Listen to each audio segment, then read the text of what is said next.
Victòria molt treballada del Cerdanyola davant d'un Horta que va venir a la bòbila disposat a endur-se'n els 3 punts i a no posar les coses fàcils als locals.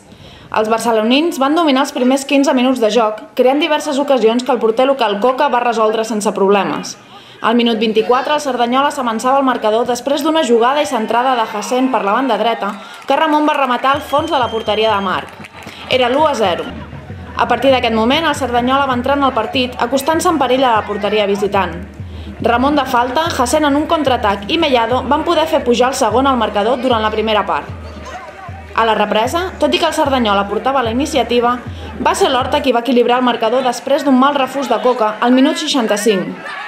Amb el gol del capità barceloní Aleix, el conjunt visitant va rebre un premi a la constància en la jugada més rebuscada del partit. A partir d'aquell moment, el Cerdanyola va treure pit i coratge per no deixar escapar més punts a casa. Hassen al 77 marcava i sentenciava de volea. Era el definitiu 2-1. Tot i això, els darrers 5 minuts, l'Horta va tenir de nou l'oportunitat d'empatar en un potent xut que va marxar per sobre el travesser. Finalment, els 3 punts es van quedar a casa i l'equip ho va poder celebrar amb l'afició, molt nombrosa i que no va parar d'animar tot i el constant plogim i el vent. El Cerdanyola segueix en segona posició a la taula a 3 punts del líder.